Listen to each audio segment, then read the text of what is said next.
Alright, what's up guys? So you just graduated basic training and now you're on a bus or a plane and you're heading to AIT. And some of you guys are probably wondering, what is AIT? Well, that's what we're going to talk about today. Let's get to it.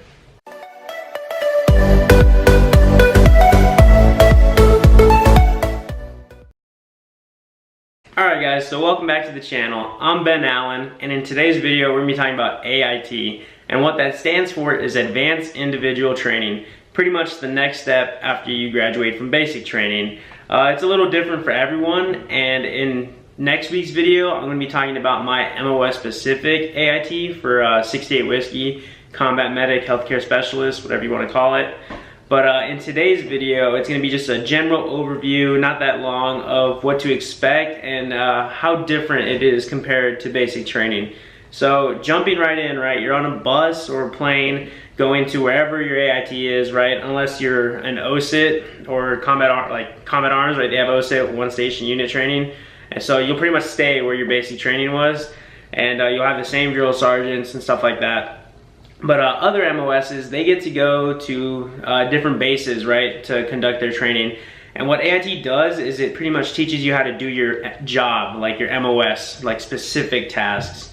And so yeah, you're gonna get there and immediately it's gonna be a different atmosphere, right? It's not gonna be like basic training where you have like drill sergeants in your face, like bam, bam, bam. Like it's gonna be a culture shock, pretty much. Like you're gonna be like, whoa, why isn't anybody yelling at me? Like you're gonna snap to parade rest for an NCO, like, which you should, but it's gonna, like, they're gonna look at you weird kind of, or they're gonna tell you to relax right off the bat. And when that happened to me, I was like, whoa, like this is weird, like I have no idea what's going on right now. Yeah, you get off the bus, right, you go form up, and they'll pretty much like in-process you, right, like you do everywhere in the Army when you get to a new place.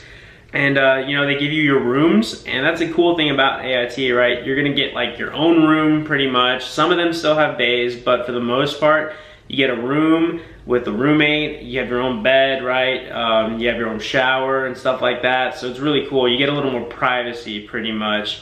And yeah, so then the next day you start your instruction or whatever, or they start briefing you on how things go and what things, like how things work in general around the area.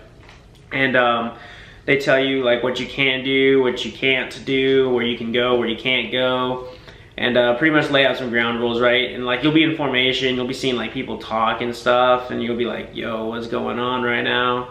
But you'll adapt to it fast, right? It's, again, like I said, a culture shock because you're not used to, like, you know, actually having some freedoms, I guess you could say, after basic training, you know, getting yelled at for like 9-10 weeks. But yeah, right, so you'll start your day, right? You'll go to breakfast or chow, and you'll sit down, and again, like not like basic training, they're not like yelling at you. You don't have to like eat your food a certain way. Like it's pretty much more relaxed. You know, you can talk to the people to your left and right, pretty much make friends there, and just, you know, like eat like a normal human being, right? And you go down, you wait for the buses or whatever to take you to your class. And you know, depending on your MOS, right, you'll have class time. A majority of you guys will have class time. But you know, if you're Combat Arms, right, you'll have like some field time and stuff like that. But you will have classroom time, so get used to that. Yeah, so you go to class, right, and you spend most of your day there learning what it is that your MOS entails, right? So if you're signal, you learn signal stuff. If you're a medic, you learn medic stuff and stuff like that. And you know, like you go through your day. I know a lot of MOSs have tests that they take like almost every week. And you go, and then you go to lunch, pretty much same thing as breakfast, right? You go, and then you'll head back to class, and you spend the rest of your day there. Then you'll come back, right? And then you'll be like in a formation, and at this time, like your platoon sergeants will be putting out information for the next day, and they'll usually do mail call around this time. They'll give you an address, and you'll be able to, like, you know, use it to ship stuff there pretty much, and you know, they'll hand it out, and they'll pretty much tell you like what's going on and stuff like that. Then they'll release you, and probably something you're not used to is the abundance of free time you're gonna have after they release you for the day. You'll go to your room, right? You'll be chilling. I highly advise you use that time to study, because you do not want to fail out of AIT, because it's embarrassing, and also you'll get reclassed to a different MOS that you probably don't want. So it's good to study on your free time. But yeah, so it's like a few hours, it's like 3 to 4, right, until like 2100, and then you'll wait outside your barracks rooms, and one of the platoon sergeants or the staff duty NCO will come, and they'll just pretty much go room to room, just making sure that you're there for accountability purposes. And then after that, you know, it's technically lights out, I guess you could say, but you can stay up and study or play games or whatever. But yeah, actually that's one of the cool things about AIT is, depending on how long it is, you have the luxury of like electronics and stuff like that. But like your TV has to be a certain size. I think it's like 20 something inches is like the allowed size. And then you do actually get your phones, maybe not right off the bat, but eventually you do. You get to use them in your rooms. Do not have them go off in formation. I don't even think you can have them in formation. At least that's how my AIT was.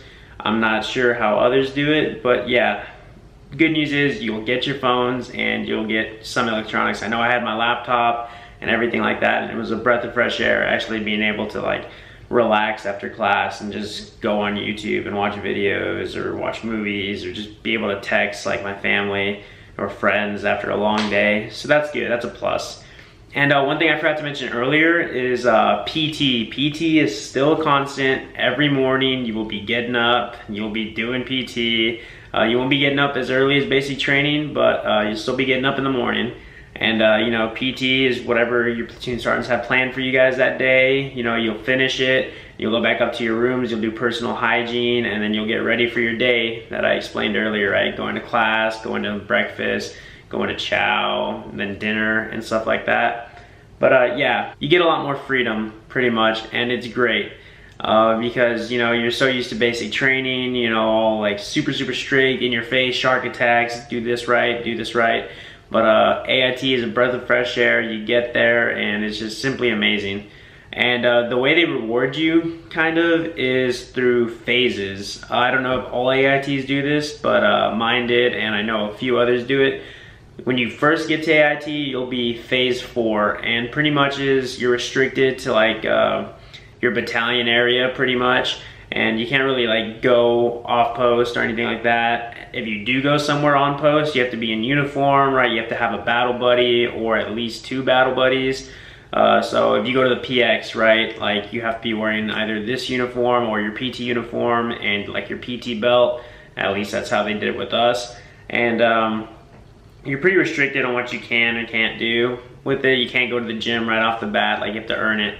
And the way you earn it is by passing the tests that they give you, right, for your MOS pretty much.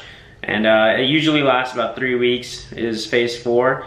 And once you take that test, and if you pass and you meet a couple of other requirements, you know, like pass your room inspection and, you know, like, you know, just pretty much be a good soldier and have no adverse counselings and stuff like that, you'll phase up. And the next phase is phase 5.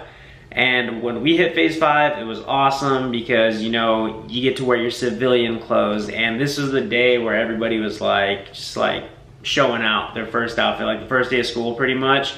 And it was cool seeing everybody's like civilian outfits. You know, you have people from all over the world, seeing how they dress is pretty funny, pretty cool. It just depends, but it's great because you feel like an actual like human again, I guess, because you're not like constantly wearing the uniform, and then you can actually go like around base more, right? You can go to the PX now like in your civilian clothes. You can order like civilian food like Domino's, Taco Bell, Popeyes, Subway, whatever they have in the food court area, because phase 4, I don't remember if we were able to get from the food court. I think it was just DFAC. They'd march us to the DFAC, and you know, that's all we ate, just DFAC food. But phase 5, more privileges. You're allowed to eat there, you're allowed to shop there, you're allowed to go in civilian clothes. You just need 1 battle buddy at this point. And yeah, the tests for that aren't really hard. It just depends on your MOS and how much you studied, right? So you use that free time.